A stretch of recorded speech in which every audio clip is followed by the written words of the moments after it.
A doutrina espírita, ela é uma doutrina de consequências morais. Embora uma boa parte das pessoas que já ouviram falar de espiritismo e não se aproximaram da mensagem espírita, têm uma visão equivocada do que ela seja e acham que ela é, na verdade, apenas um conjunto de verdades resultantes dos fenômenos mediúnicos.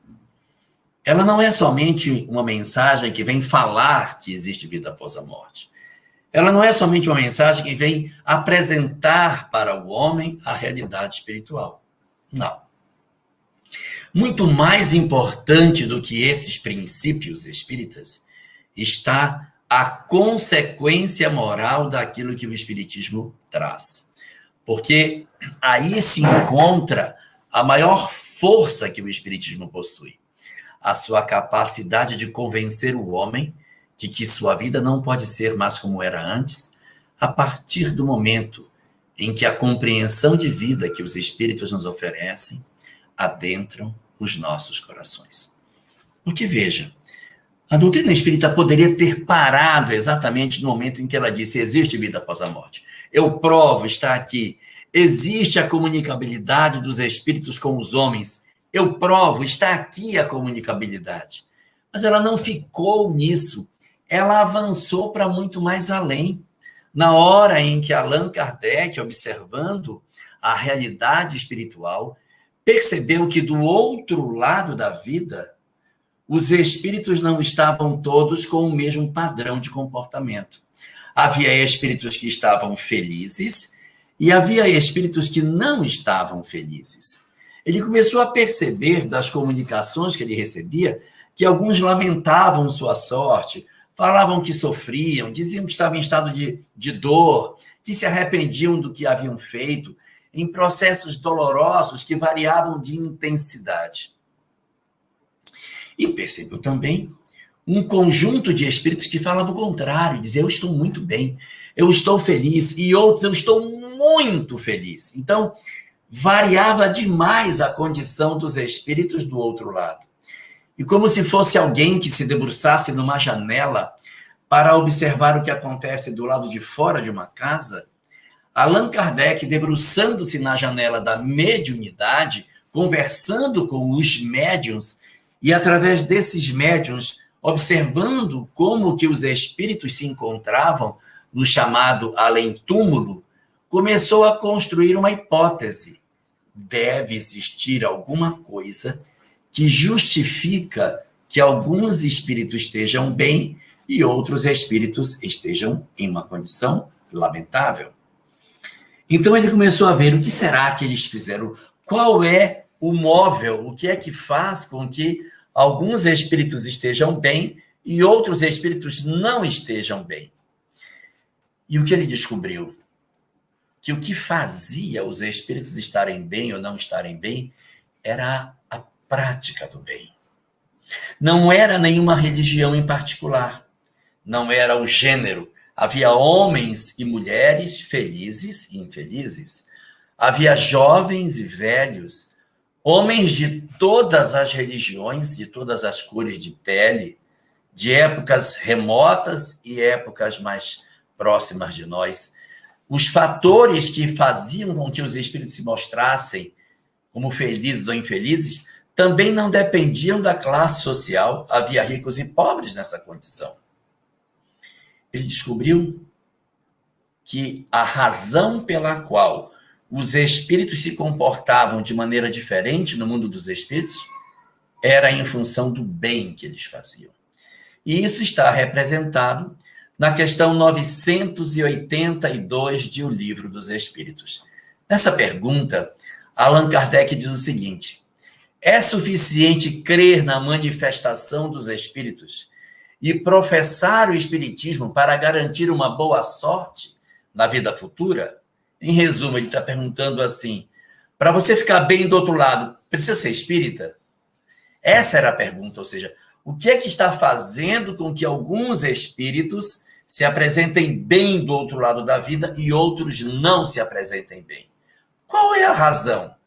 E na resposta dessa pergunta, 982, os espíritos asseveram que o que promove o estado de felicidade ou infelicidade dos espíritos, não é a religião, não é nada outro senão a prática do bem, porque é quando o homem exercita o bem, independente da doutrina a qual ele pertença, ele acessa um estado de consciência de paz e permite com que ele, após a morte, se sinta justificado nos seus atos e, por esse motivo, não experimenta a infelicidade. Então, a infelicidade na vida futura, o processo através do qual os espíritos estão em dor do outro lado, uma dor moral que nos rouba a paz, não está relacionado a culto religioso, especificamente a uma doutrina, a uma religião, mas à vivência do bem. A você efetivamente viver entre os homens, realizando o bem que você possa fazer. Então, se isso é verdade, vamos quebrar o que é esse bem, porque dizer assim, você tem que fazer o bem, mas o bem é muito vago, né? Tem que fazer o bem. Eu quero saber o que. Me dá uma dica prática para eu saber o que é o bem. Me ajuda a enxergar em que circunstância eu possa dizer que eu estou, de fato, fazendo o que Deus gostaria que eu fizesse. E em que momento o que eu estou fazendo colide com aquilo que seria o bem. E aí nós vamos encontrar no livro dos Espíritos, que é a primeira obra espírita, ou seja, ele entra em contato com a mensagem em 1857, 55, um ano e meio depois, ele já tem a obra construída, e então, quando a obra é publicada, ela já vem com essa leitura do conjunto de manifestações que as criaturas humanas devem ter para que elas garantam a sua condição de felicidade no mundo futuro. Ou seja, já que para que eu esteja bem no outro lado da vida eu preciso fazer o bem, o que é o bem? Mostra para mim o que é o bem. Me diz o que seria uma pessoa que fizesse o bem. E Kardec, então, apresenta um texto, já no Livro dos Espíritos, em que ele chama o homem de bem. O que é o homem de bem? É uma mensagem que reúne as características fundamentais que a criatura humana precisa viver para que do outro lado da vida ela experimente a sensação de paz e de felicidade resultante da consciência tranquila. Essa mensagem, aparecendo no Livro dos Espíritos, ela reaparece no livro O Evangelho segundo o Espiritismo, no seu capítulo 17. E tem muitas pessoas que acham que ela só existe no Evangelho, mas não.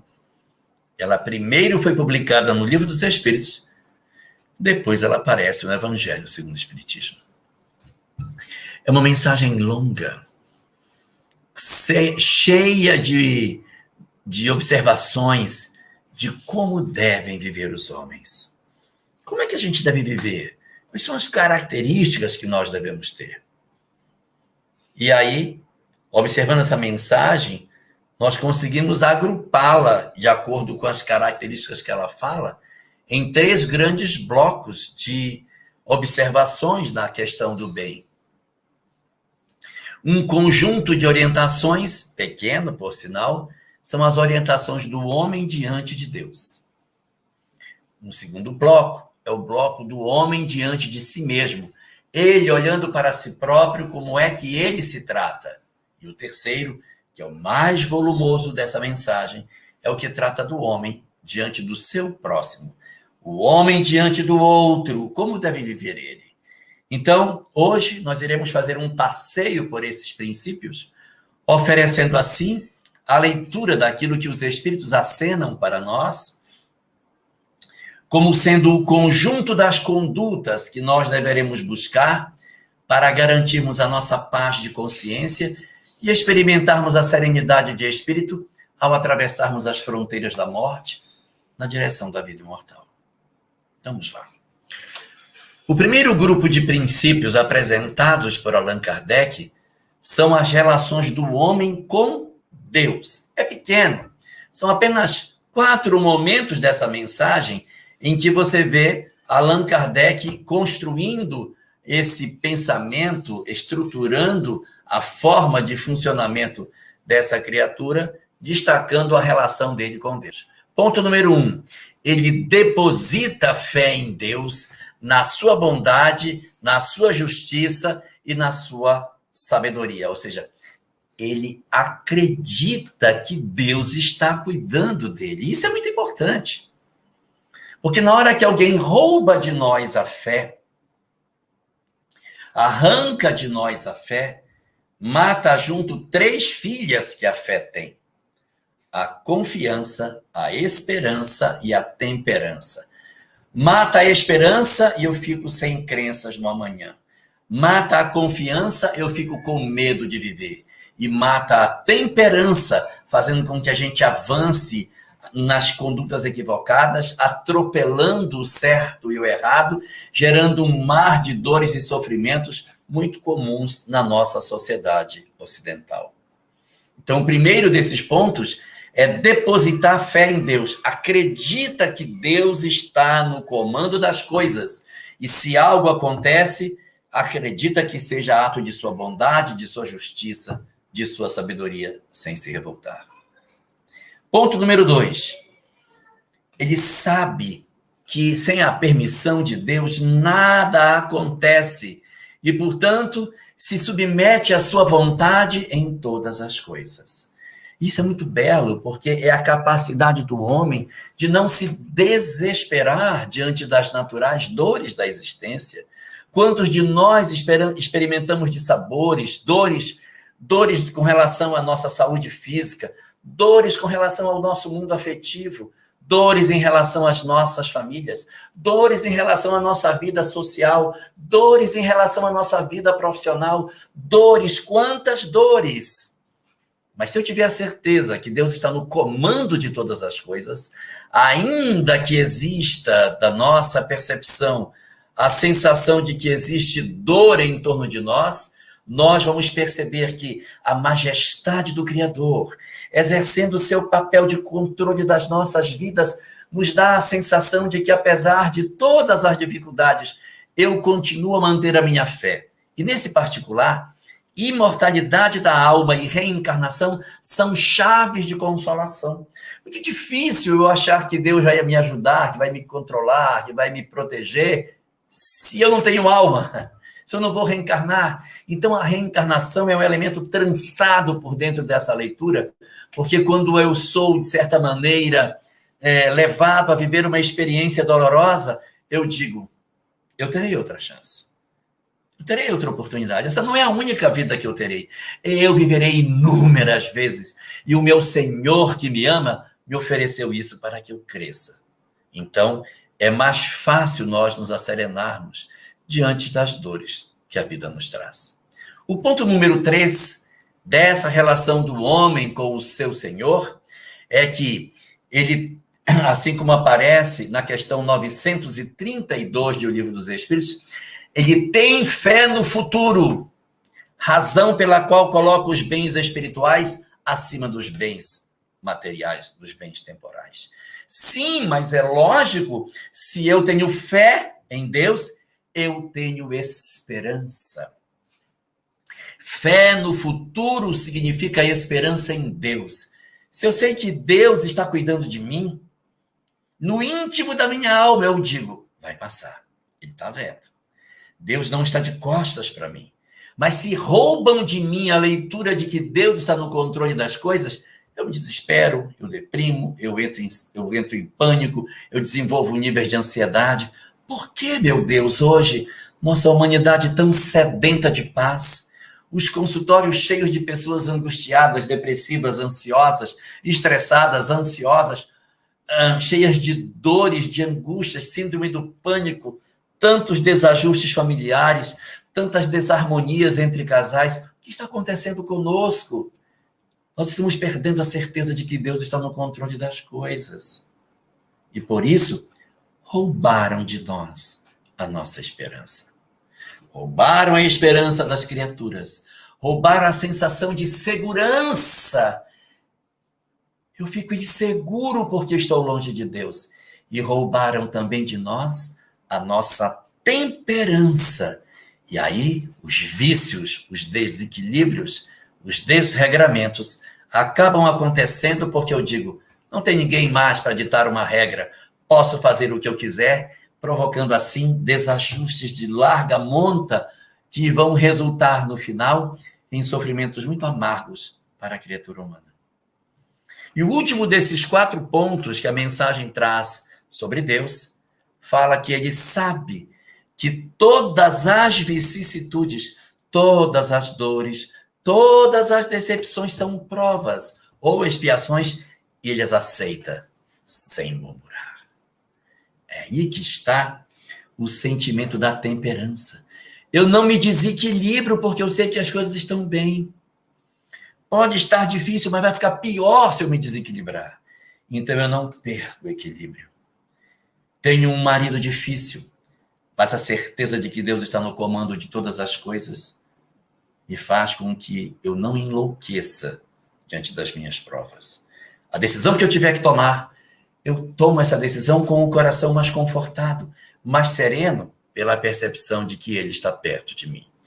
Eu consigo ter mais lucidez nas minhas decisões, porque eu sei que as virtudes que a vida vai me pedir para desenvolver passarão pelas dificuldades que a vida vai ter. É através das dificuldades, das lágrimas, do sofrimento, que eu vou ganhar as características de virtude que eu tanto preciso para quebrar as algemas que me impedem de ser verdadeiramente feliz.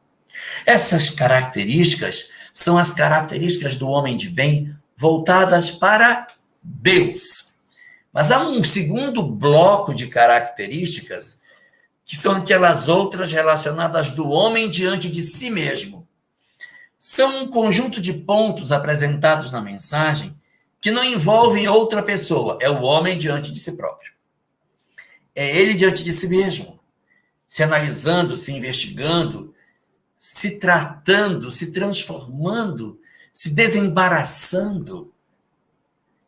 A gente pode observar, quando fazemos a leitura dessa mensagem, que na parte do homem com ele mesmo, que é uma parte mais volumosa do texto em relação à parte de Deus, nessa segunda parte é possível identificar 5 blocos distintos de imperfeições que são citadas por Allan Kardec na mensagem. A primeira diz respeito ao mecanismo do autoconhecimento. Existem muitas pessoas que acham que o objetivo do espiritismo é o autoconhecimento. Engano. O objetivo da doutrina espírita não é se autoconhecer. O objetivo da doutrina espírita é a transformação moral da criatura. Só que para se transformar, eu preciso me conhecer. Não dá para se transformar sem se autoconhecer. Mas há pessoas que se conhecem e não se transformam. Eu me conheço e depois me congelo no que eu estou. Descobri como é que eu sou, mas não vou mudar. Ou enlouqueço quando percebo que não sou o anjo de candura que eu pensei que fosse. É preciso, portanto, conhecer-se para exercer um processo de transformação. Vamos ver, portanto, os 7 pontos que Kardec coloca do autoconhecimento apontado na mensagem O Homem de Bem. Primeiro, ele interroga a sua consciência para saber sobre seus próprios atos. Então, ele fica se vigiando, ele fica perguntando, eu fiz alguma coisa de errado? Ele interroga a consciência dele. Durante os seus dias, ele pensa nos seus atos. Fica observando o que ele fez, se foi errado, se não foi. Segundo ponto que a mensagem destaca, ele pergunta a si mesmo se ele violou a lei de Deus. Eu fiz alguma coisa que violou a lei de Deus? Aqui não somente mais só atos, mas palavras e pensamentos. Porque no primeiro item é ele perguntando se ele fez algum ato que foi ruim. No segundo, ele pergunta se ele violou a lei de Deus, seja por palavras ou por pensamento simplesmente. O terceiro ponto ele diz, ele verifica se ele não praticou algum mal. Porque às vezes eu violo a lei pensando, mas eu não executo. Eu penso, mas eu não executo. Ou eu pensei e executei? Como que ficou a minha forma de lidar com a minha imperfeição? Eu avancei no processo de transformação? Eu fiz todo o bem que eu podia? Ou eu não fiz todo o bem que eu poderia ter feito? Então, ele vai verificar se praticou algum mal. Olha os três primeiros pontos. Ele pergunta para a consciência: eu fiz algum ato errado? Depois eu violei a lei de Deus por pensamentos ou palavras ou por atos, como quer que seja. Eu pratiquei o mal, eu fiz o mal. E o quarto, fortíssimo, eu fiz todo o bem que eu podia? Ou eu fiz o bem até a metade, abandonei a pessoa no meio do caminho? No quinto, ele diz: eu desprezei por vontade própria alguma chance de ser útil, porque às vezes a gente nem sabe se deixou de ser útil. Eu não percebo, eu não vi que podia ser útil, eu não vi. Mas às vezes, de propósito, eu sei que eu poderia, mas eu não vou fazer. Eu poderia fazer, mas eu não vou fazer. Então eu deixo voluntariamente uma ocasião de ser útil. Então é o meu coração que ainda não está disposto a fazer todo o bem que eu gostaria. Olha o sexto.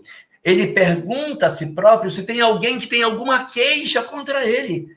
Alguém se queixa de mim de alguma coisa? Há alguém na minha casa, no meu trabalho, que tem alguma queixa de mim? Eu falo ou penso alguma coisa que daria causa para que alguém criticasse? E como último ponto do fenômeno de autoconhecimento, ele diz: será que eu faço aos outros tudo o que eu gostaria que os outros me fizessem? Observe que a frase não está no negativo, do tipo, não fazer aos outros o que não queria que o outro fizesse. Não, é tudo no afirmativo. Se eu fiz ao outro tudo o que eu desejaria que os outros fizessem a mim. É uma frase no afirmativo. Fazer aos outros tudo aquilo que eu gostaria que os outros me fizessem. Essa é só a primeira das 5 partes, Ana, que ele ainda tem para tratar sobre eu comigo mesmo, além daquelas do homem com seu próximo. Depois dessa, ele vai analisar a questão da sua pobreza espiritual. Ele vai tratar as características das suas fragilidades. E ele diz assim, que ele tem misericórdia das pessoas, que ele tem dó das pessoas que erram, porque ele também se reconhece como alguém que precisa de misericórdia, porque ele também é falho. Olha que coisa linda!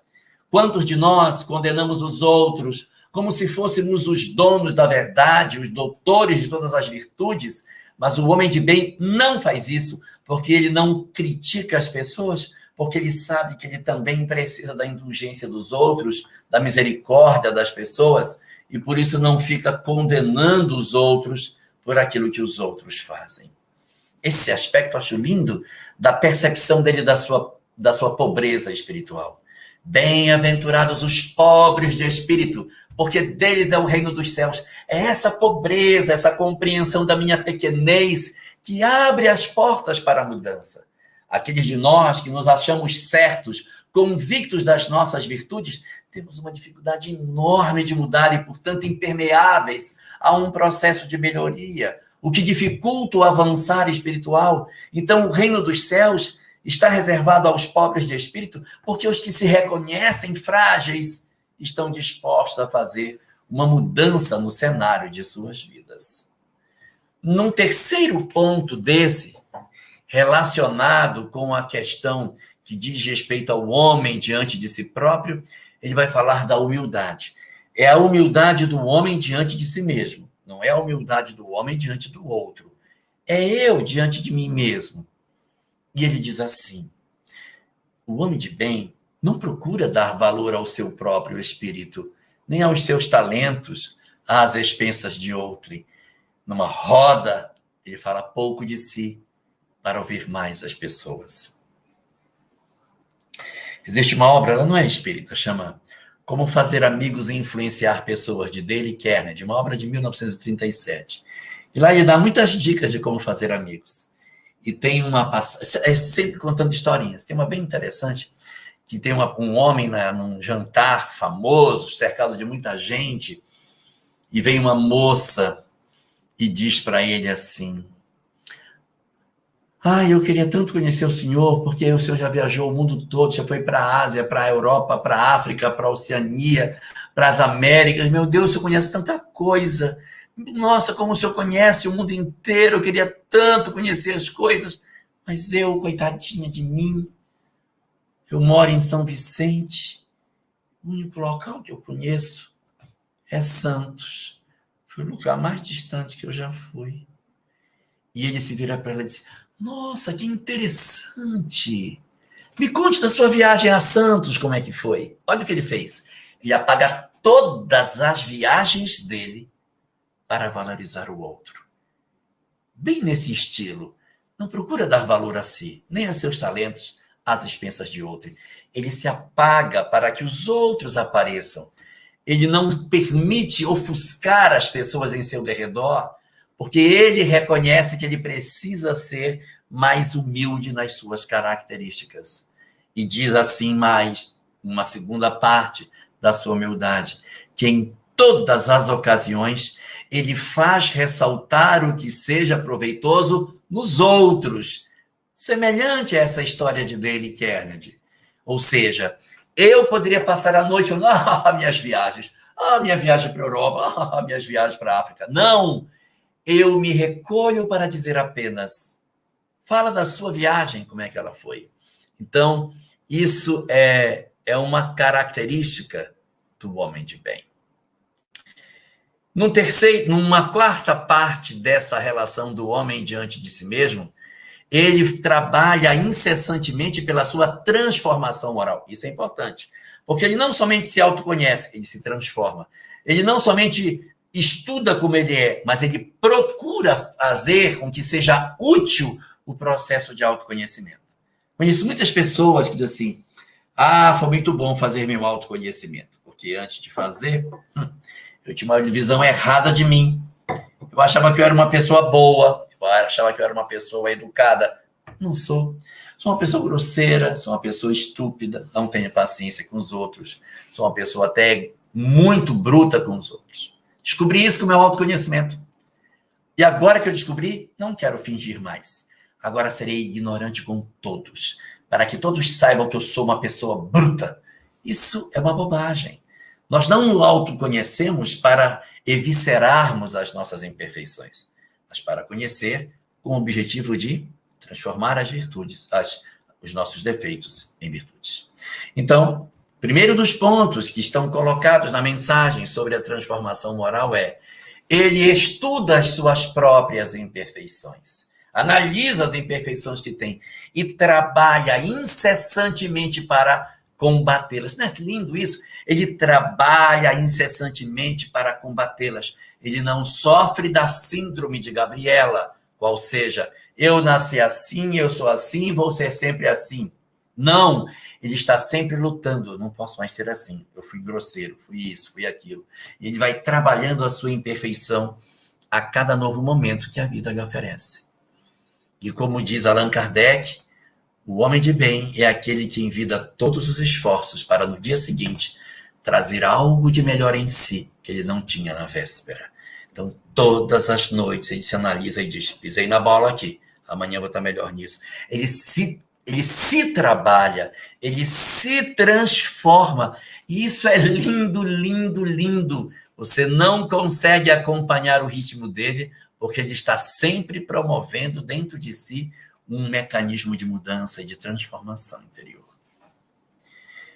E o último dos pontos que diz respeito a essa relação do homem com relação a si próprio está relacionado com o fato do homem ante a terra. O que está dito nesta mensagem sobre como é a relação do homem com os bens materiais? Ele tem? Ele não tem? Tem de mais? Tem de menos? Como funciona isso? Então, há na mensagem 5 orientações sobre a questão do homem de bem com relação aos bens materiais. Primeira delas: ele não se envaidece da riqueza, nem das suas vantagens pessoais, por saber que tudo que lhe foi dado lhe pode ser tirado.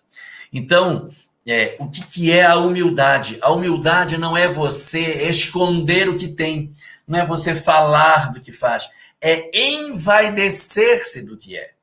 Imagine se Jesus dissesse assim: Senhor, tu és o mestre. Não, que mestre, sou mestre nada. Não, se eu tenho uma coisa, isso não me envaidece. Então, qual é o problema? O problema é quando as coisas que temos nos envaidecem. Mas se, por exemplo, eu comprei uma casa, eu comprei um carro, eu fiz uma viagem, eu tenho algum bem material, eu tenho prazer de mostrar aos meus amigos: olha o carro que eu comprei, olha a casa que eu comprei, eu estou feliz, eu quero repartir isso com as pessoas que eu amo. Isso é muito positivo no sentido de que eu preciso valorizar as coisas que a vida me ofereceu. O problema está quando a gente se envaidece do que tem. Olha aí o meu carro, agora mostra o teu. Teu carro não vai no meu equivale. Quando eu tenho essa visão de superioridade sobre os outros, é que eu me infeliz. Mas o prazer de mostrar a que as pessoas que a gente ama: olha o que eu consegui. Reparte comigo a alegria que eu estou tendo com o que eu estou, nesse momento, usufruindo. E isso é motivo de prazer e não de desequilíbrio emocional. Isso é ótimo. Então, ele não se envaidece de sua riqueza. Se a vida lhe deu riqueza, usa, mas não se envaidece dela. Eu mostro o que eu tenho, eu falo do que eu tenho, mas isso não mexe meu coração, não deseja com que eu queira abafar as pessoas. Então é você não se envaidecer de sua riqueza, não se envaidece de suas vantagens pessoais, porque sabe que tudo que lhe foi dado pode ser tirado. Então, eu estou curtindo o que a vida me deu e quero saborear isso com as pessoas, mas se for tirado de mim, não vai me fazer falta, porque eu não sou meus bens. Eu gosto de poder oportunizar aos meus amigos conhecer as coisas que eu tenho, falar do que eu possuo, sem necessariamente me desequilibrar na posse, no apego a essas coisas. Então diz mais a mensagem: ele usa, mas não abusa dos bens que lhe são concedidos. Significando que diante da vida, ele não vai fugir de usar. Ele usa, mas não abusa. Porque ele poderia dizer: não, eu sou humilde, vou vestir só roupa de saco, vou vestir só 2 mudinhas de roupa, eu sou humilde. E às vezes uma pessoa que tem menos roupa não necessariamente é mais humilde do que um outro que tem mais. Porque o dom está em você não se apegar às coisas. Então, o homem de bem, ele usa, não é o que não usa. Ele usa dos bens. Eu não tenho, eu vou usar. Ele usa, mas ele não abusa dos bens. Ele não se ensoberbece do que ele possui. Mas ele usa, ele curte, ele faz o que ele tem para fazer, porque não é o uso dos bens da terra que nos mostra que somos desequilibrados. É o abuso dos bens, é o esmagar do outro com os bens. Mas poder oportunizar as coisas boas que a vida nos oferece, oferecendo a nós, pais, a chance de compartilharmos o que possuímos, é sempre um valor positivo. Saber possuir as coisas, saber usar, sem perder a lucidez daquilo que a vida nos convoca a fazer. Diz ainda a mensagem: ele sabe que tudo que ele possui é um depósito que foi posto nas suas mãos, mas que não lhe pertence. É só um depósito, gente. Amanhã essa casa eu vou devolver para Deus, eu vou ficar com ela para sempre, vou desencarnar, vou voltar para o mundo espiritual, não ficarei eternamente com esses bens. Então é apenas um depósito que depois eu vou ter que prestar contas. Se é um depósito, é porque não é meu. Amanhã o verdadeiro dono, que é Deus, virá para dizer: que fizeste dos bens que eu te concedi? Qual foi o uso que tu deste do que eu te ofereci? Você conseguiu levar com o que eu te dei felicidade aos outros? Você conseguiu ter, através do que eu te ofereci, a capacidade de manter serenidade dentro de ti? Então, de acordo com o uso que eu fiz, vai ser uma coisa diferente. Mas os bens, se foram oferecidos, se é para usar,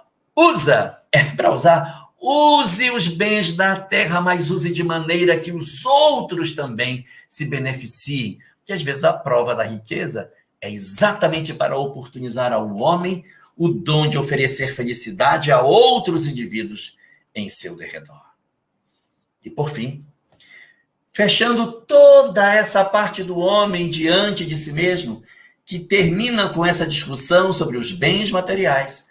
A última das colocações da mensagem sobre os bens materiais diz que o mais prejudicial emprego que ele pode dar aos bens materiais é aplicá-lo às suas próprias satisfações e em total desinteresse pelo ser humano.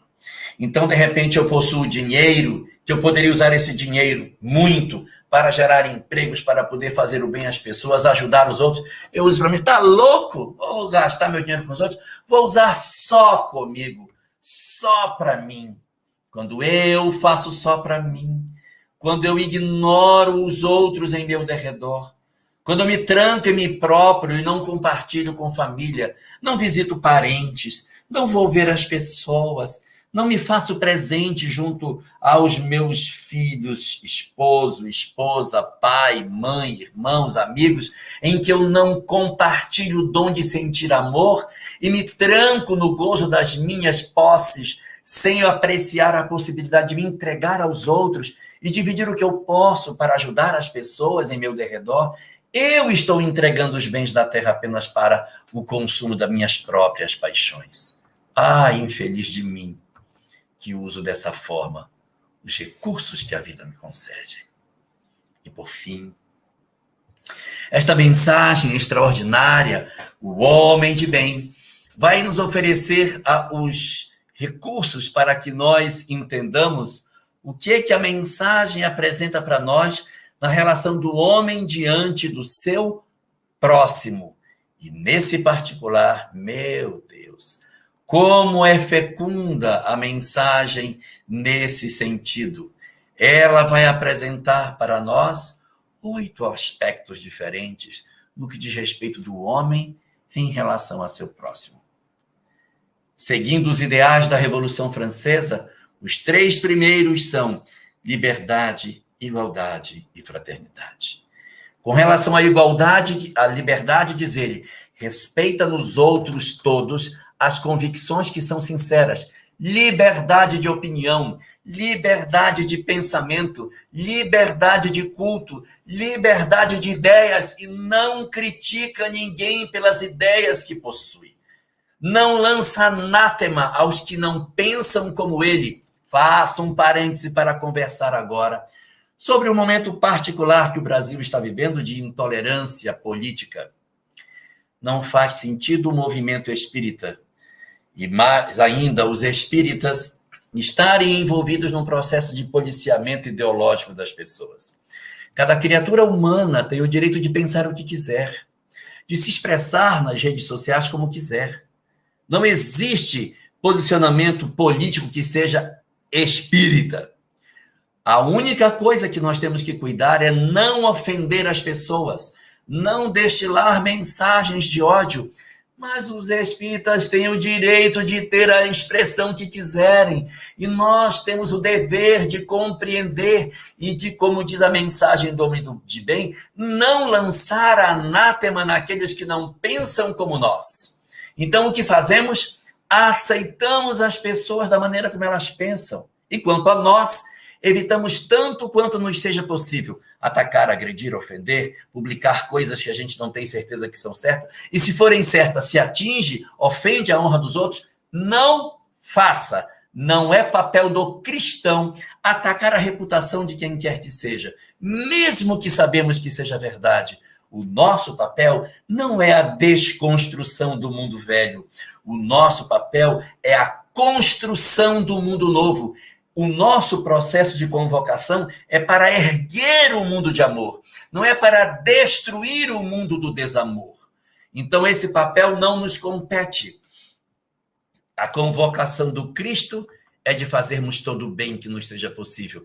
Então, dentro do propósito de liberdade, respeita todo mundo, não critica ninguém, mas cuida-se para não lançar anátema sobre a vida dos outros. Com relação ao segundo ideal da Revolução Francesa, o ideal da igualdade, ele diz na mensagem: se a ordem social colocou sob seu comando outros homens, ele os trata com benevolência, porque são seus iguais perante Deus. Não trata as pessoas com diferença, como se elas fossem pessoas indevidas, como se nós pudéssemos dizer que eles são indivíduos que são menores diante de Deus. De jeito nenhum. Ele não olha as pessoas como diferentes, olha todas as pessoas como seus iguais. Se ele tem autoridade, usa a autoridade para levantar as pessoas e não para pisá-las. E aí, não é só no trabalho, é dentro de casa. Você tem um filho, pisa na goela do filho. Você é um imprestável, você é um inútil, você nunca vai prestar para nada. Ao contrário, ele tenta levantar o moral das pessoas para que elas não se estiolem diante das provas da existência. Se ele tem autoridade sobre alguém, ele usa a autoridade para levantar, não para derrubar. Diz a mensagem mais: ele não os esmaga com o seu orgulho. Quantas pessoas, meu Deus, de posse de uma lâmina de poder que tem, um pouquinho de poder que possuem, esmagam os outros desnecessariamente, como se nós verdadeiramente fôssemos algo diferente dos outros. Quando nós entendermos que somos absolutamente todos iguais, quando eu me convencer de que todos somos exatamente com o mesmo valor diante de Deus, nossa visão de mundo muda. Nós somos todos iguais, todos iguais. Evita tudo quanto possa tornar mais penosa a situação de subalternidade daqueles que se encontram sob o seu comando. Olha só, ele não deixa com que sua possibilidade de superioridade seja usada para esmagar as pessoas. Ele se concentra para tentar mudar essa realidade. Agora, ao contrário, também a mensagem fala: se o homem de bem está debaixo de outra pessoa, ele compreende e cumpre todos os deveres da posição que ele ocupa. E ele se empenha para cumprir esses deveres conscienciosamente. Olha que coisa linda! Se eu estou acima, eu não esmago quem está embaixo. Se eu estou embaixo, eu compreendo a minha condição e, sem precisar ser cobrado, eu exerço todo o meu poder para empenhar-me no cumprimento objetivo de todas as coisas. Liberdade, igualdade e o terceiro elemento, a fraternidade. Sobre a fraternidade existem 2 pontos na mensagem. Diz ele assim: o homem de bem é bom, ele é benevolente para com todos, sem distinção de crenças e nem de raças. Olha que legal. Se é um sentimento de fraternidade, é um sentimento de que todos somos irmãos. Se somos todos irmãos, nós não somente somos livres, nem somos iguais, mas somos realmente irmãos, fraternidade. Primeiro você liberta, depois você dá igualdade às pessoas. E por último, a fraternidade. A fraternidade é o final da jornada em que a gente diz: você é meu irmão, eu sinto você como meu igual, eu não sinto você diferente. Então, o homem de bem olha todas as pessoas iguais, não faz distinção de nenhum tipo de coisa, nem de gênero, nem de raça, nem de classe social, nem de crença, nem de coisa nenhuma, porque todos a seus olhos são iguais. Por quê? Porque somos todos espíritos investidos num corpo. Amanhã eu que estou numa pele posso estar em outra, estou num gênero, posso estar em outro, estou numa condição social, posso estar em outra. Meu Deus, o espírito não tem nenhuma dessas características, portanto cai por terra todas as vaidades, todos os orgulhos, todas as pretensas diferenças que nós temos. E coroando essa parte referente à questão da fraternidade, Allan Kardec diz: e ele também toma todos como se fossem seus irmãos. Vê em todos os homens seus irmãos. Então, você vê a dinâmica que as coisas vão tomando, porque ele vai falar de 8 aspectos diferentes. Porque são liberdade, igualdade e fraternidade. O quarto aspecto que a gente tem com relação a esse vínculo do homem com seu próximo tem a ver com a caridade. Liberdade, igualdade, fraternidade, caridade. Caridade, oposto do egoísmo. Nessa mensagem, 6 orientações sobre a caridade são apresentadas. Primeiro, a caridade é o guia do homem de bem. A caridade é o guia dele, ou seja, ele toma a caridade como guia. Então, aonde ele passa, ele vai tentando ajudar todas as pessoas.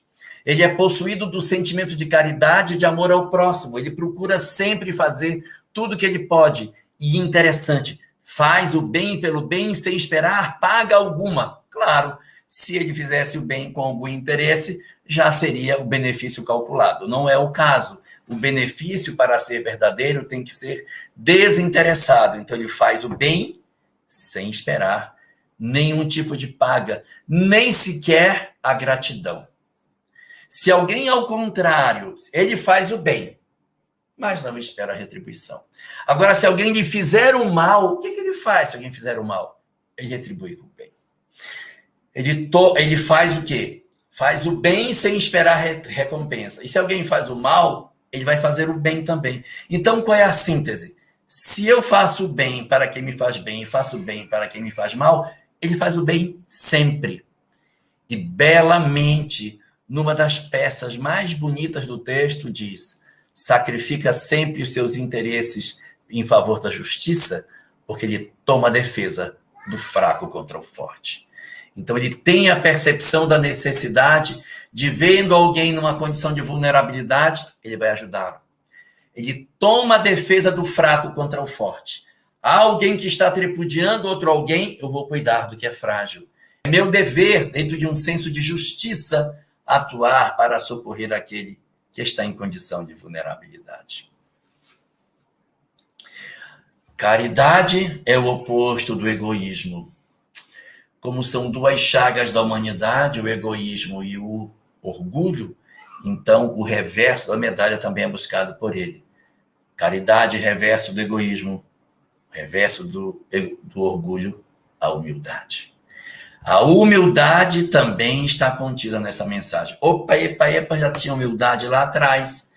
Não falamos do homem diante de si mesmo, a gente falou de humildade.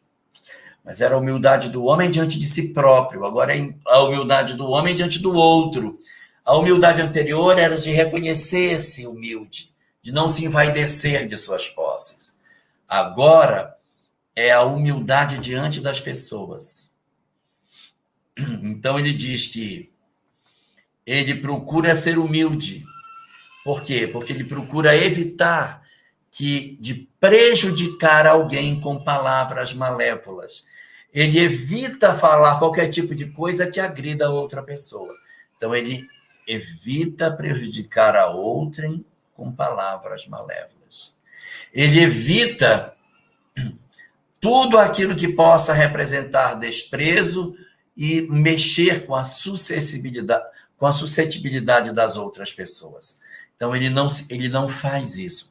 E diante da possibilidade dele causar algum tipo de sofrimento, algum tipo de contrariedade, ainda que ligeira, tanto quanto lhe seja possível, ele evita.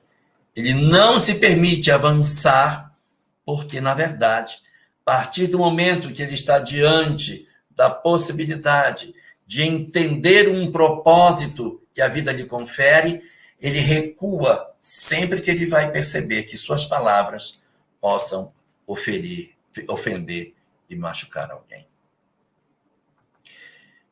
Como antepenúltimo ponto desse que nós estamos falando, já que falamos de liberdade, igualdade, fraternidade, caridade, humildade, faltam 3 para a gente terminar.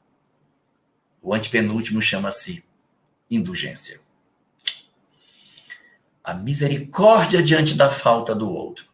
E diz, ele é indulgente para com as faltas alheias. Não fica massacrando a pessoa quando cai. E ele diz assim, quando acontece, ele costuma falar: atire a primeira pedra aquele que estiver sem pecado.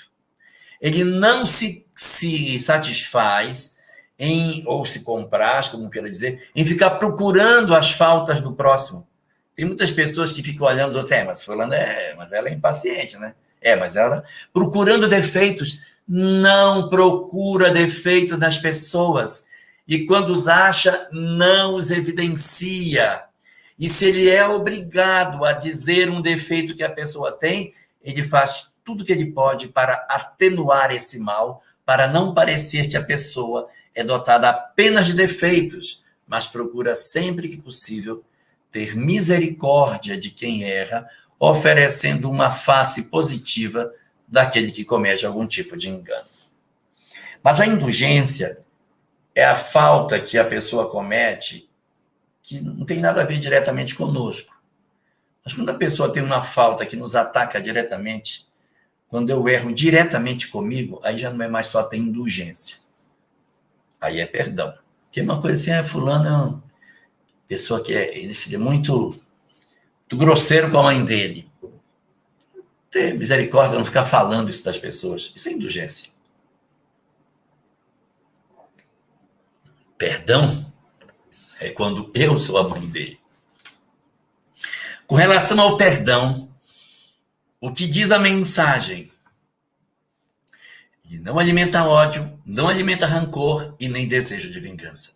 Perdoa e esquece todas as ofensas e procura sempre que possível só lembrar dos benefícios que ele recebeu. Sabe por quê? Porque tem compreensão de que conforme ele tenha perdoado, ele também será perdoado e sabe que se ele não perdoar, não terá da parte de Deus a misericórdia que ele tanto espera. E fechando todos esses aspectos, como última parte dos conjuntos de princípios oferecidos na mensagem O Homem de Bem, estão os aspectos de consolação que a mensagem apresenta. E diz o quê? Que a vida dele é um processo de consolação, porque ele encontra satisfação nos benefícios que espalha, nos serviços que ele presta, em fazer as pessoas alegres. Ele se alegra de poder enxugar as lágrimas dos outros, em oferecer consolação às pessoas. Ele se agrada de ser útil, de levar consolo às pessoas. O seu primeiro impulso é de pensar primeiro nos outros, antes de pensar em si próprio. É cuidar dos interesses dos outros, antes de cuidar dos seus próprios interesses. Bonito, né? E por último, fechando toda essa nossa discussão, diz Kardec, ele não calcula os recursos que ele vai ganhar ou as perdas decorrentes de qualquer ação generosa que ele tenha.